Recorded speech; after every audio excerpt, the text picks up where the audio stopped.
In this video, we are going to discuss about successive approximation type ADC. So here the conversion time was constant. So if we consider the counter type ADC and continuous type ADC, the conversion time depends upon the number of bits that is present in the input, right? That is, it depends on the analog input.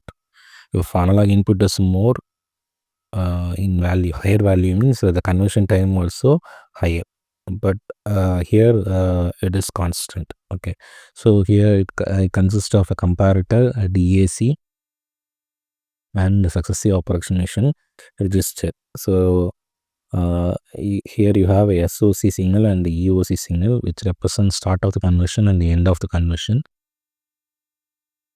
So consider if I am going to convert a number of 9 volt. Okay, so 9 volt. So during the start of the conversion, my MSB goes to 1. So the MSB signal will goes to 1. So here, so if I consider it as a n bit SCR register, so it ranges from 1 0 0 0. Okay, so that is the case. So initially the MSB is 1 and the rest of the values are 0. So this represent 8, right? So let me consider the resolution value is equal to 1. So my VR value is equal to 8 into, so the digital value of this one is 8. So 8 into resolution, that is 1. So it is 8. Okay, and you know that since the plus value is greater than minus, the output goes to 1, right? And if the plus value is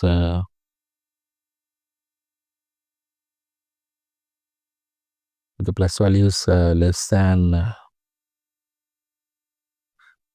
so since it changes on to plus minus. Okay, so here the plus value is greater than minus, so my output goes to 1.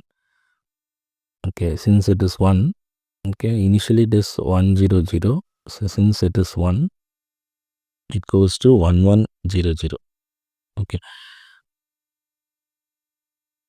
so now the VR value goes to this is something but 8 plus 4 is 12. 12 into R. Okay, that is something but 12. Okay, so here my output goes to 0, right? So here it goes to 0. Since it goes to 0, what I'm going to do is I'm going to shift. So since I have to keep this MSB value as same, since this 1100 is greater than 9 volt, so I'm going to shift only this one. Okay, so if I shift this one, it will becomes 1010. So 1010 is nothing but 10. Okay, so VR is 10 now. So again you can see this now minus value is greater than plus value, so it goes to 0.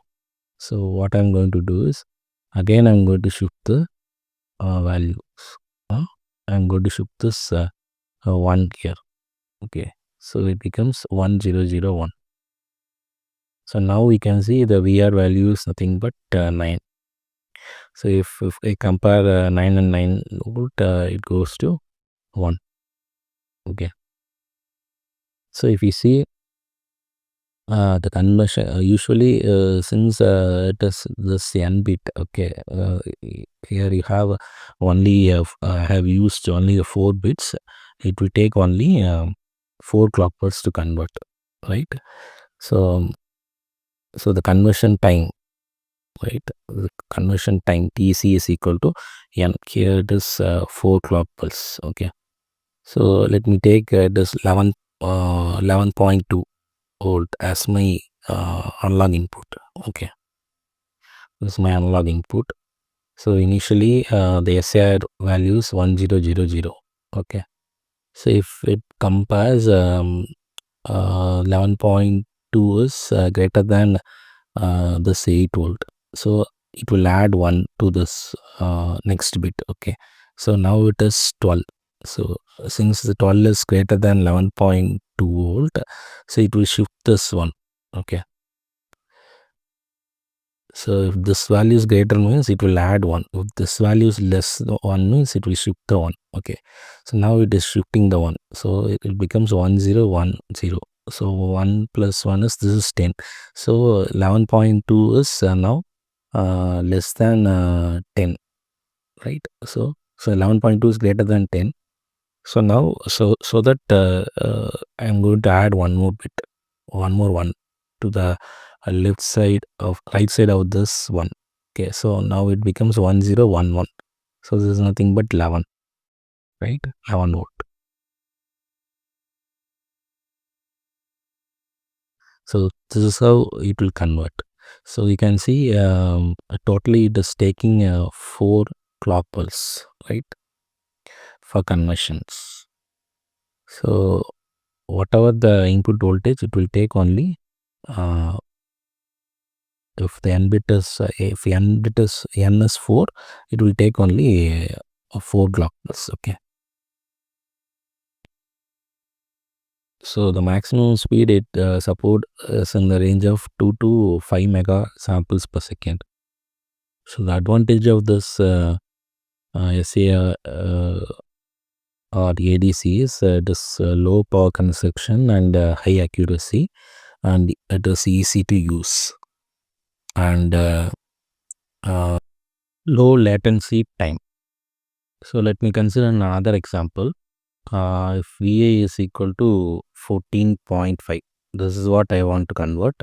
So initially the VR value, right? So the VR value is 1000, right?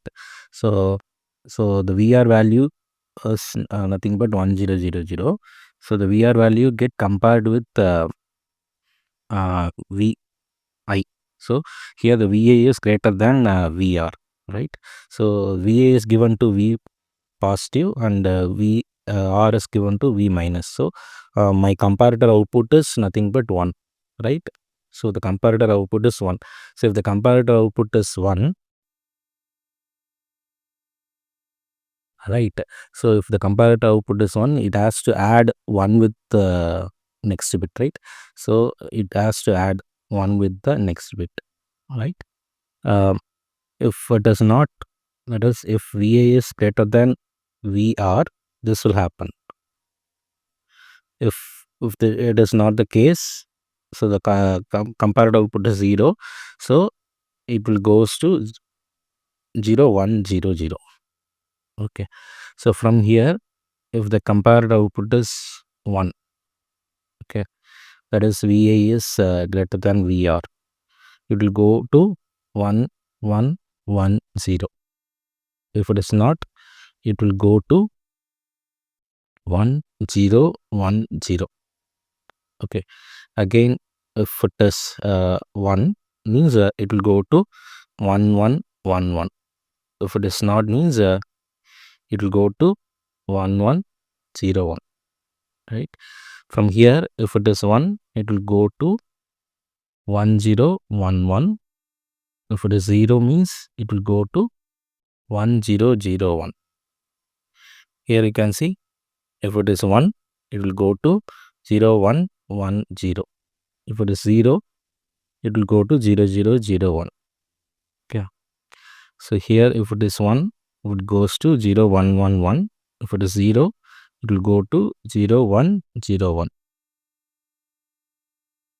Again, if we see, if it is 1, if it is 1,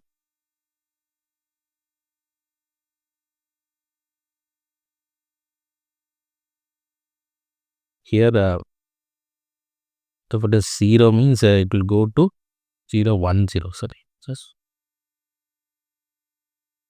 So if it is 0 0 1 0 means 0 0 1 1, this is 0 0 0. Okay.